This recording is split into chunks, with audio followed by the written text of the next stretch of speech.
वंदे इंकलाब। हमीर देवरी देवल दे सुंदर सी राजकुमारी ही मायड़ री आंख्यारी ज्योति बाबुल री राज दुलारी। एक दिन संध्या की बागासु बा घूम घराने आरी ही पटरानी रंगा दे बैठी हमीर संग बदलारी। चिड़चा बाता में कुदरी सुन देवल दे कान लगा बैठी। चुपके सगड़ी बाता सुनने में ध्यान लगा बैठी। तद रणत बवर गडरे ऊपर रणरा बादल मंडरा रहा हमीर सुखील जीरा गडरा जोदा टकरा रहा। हमीर कह वो आग पैदा होती है, ऐसा जज्बा पैदा होता है। माँ शहीद पैदा करने वाले हर एक माता, किसान के हर एक जननी के दिल में एक जज्बा है, मेरा एक बेटा पैदा हो, एक किसान बने तो एक जवान जरूर बने जो मां भारती की अस्मिता की रक्षा करे, तब कोई शहीद होता है। हिंदुस्तान के इतिहास में आज तक ऐसा कोई शहीद हमने नहीं सुना जिसके पीठ पे गोली लगी हो। छाती पर सीने पर गोली खाकर शहीद होना कोई आसान काम होता नहीं। इसलिए मैं आज उन लोगों को भी धन्यवाद। यहां आदमियों की संख्या कम और ज्यादा गिनने की इसलिए जरूरत नहीं है। इस किसान को बहुत से काम करने पड़ते हैं। इसको सीमाओं की सुरक्षा करनी है, इसको हिंदुस्तान की आंतरिक व्यवस्थाओं को देखना है, इसको नन्ही बेटियों को पढ़ाना है, जीवनोपार्जन भी करना है, पेट भी पालना है, स्वाभिमान को जिंदा भी रखना है। इसलिए संख्या की गिनती नहीं की जाती। लोग कम ज्यादा आ सकते हैं क्योंकि फसल के काटने का समय चल रहा है। प्रांगण हमें बेरुखाई करने वाले लोग बचेंगे, आपकी सीमाएं भी सुरक्षित होंगी, आपकी बेटियों में भी इतना जज्बा होगा कि देश नहीं पूरी दुनिया हमारे देश को सलाम करेगी। ये मेरा विश्वास है जो आपको बताना चाहता हूं। जिस प्रकार इस शेखावाटी की धरा पर कई माता ने और खून के आंसू रोए, बहनों के भाई सरकारों को इस बात के लिए मजबूर होना पड़ा, वैसे इस देश का इतिहास रहा है। इस धरती ने हमेशा पता नहीं क्या क्या सहा है।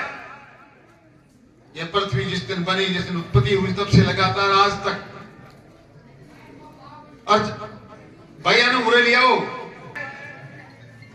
कभी मुगल आए, कभी यूनानी आए, कभी सामंतशाही का यहां शासन रहा। और देश के आजाद होने से पहले 200 साल लगातार अंग्रेजों ने यहां पर ऐसा शासन किया। एक एक मां, एक एक बहन, एक एक बेटी, मां भारती का एक एक व्यक्ति खून के आंसू रोता था।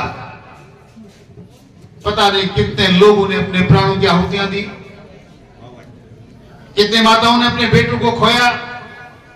200 साल लगातार लड़ते मरते गए, किसी प्रकार से 1947 में देश आजाद हुआ। पूरी समस्याओं ने हमारा पीछा छोड़ा नहीं। कहने को तो 70 साल से देश आजाद है, और अब 20 आजादी की कीमत किसानों के अनगिनत बेटों को बार बार अपने बलिदान देकर चुकानी पड़ती है।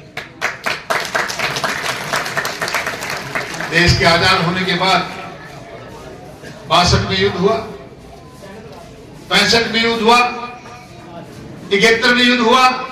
17, 18, 20 साल की उम्र में सीने में गोलियां खाकर नवाब भारती के नाम बलिदान हो गए। उस दिन तो खून के आंसू रोना पड़े। नेताजी सुभाष चंद्र बोस की कई पंक्तियां उस वक्त जब आए दिन शहीदों की पवित्र पार्थिव देह आने लगी, अनगिनत समारोह में जब जाने लगे तो एक बातें बखूबी याद आती थी। नेताजी कहते थे, कदम कदम बढ़ाए जा, खुशी के गीत गाए जाए, जिंदगी है कौम की, तू कौम पे लुटाए जा।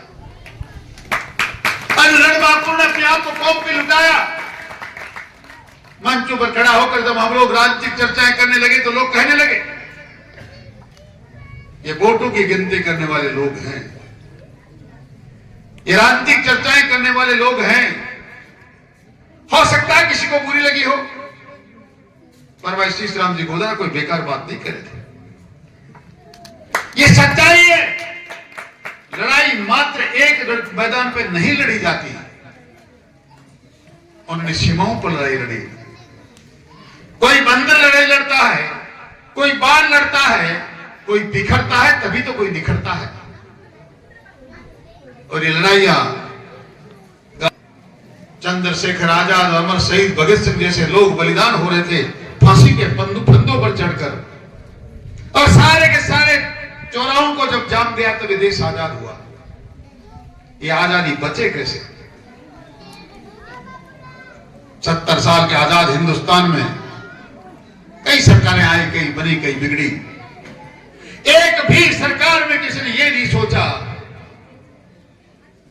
मुझे लगता है उनकी सोच मात्र ये रही होगी कि ये भी एक नौकरी है, अपने आप बेरोजगार होंगे तो हमारी सेनाओं में चले आएंगे। मैं आपसे बताना चाहता हूं, उनकी सोच अगर भारतीय जनता पार्टी के महामना अटल बिहारी वाजपेयी ने बदली नहीं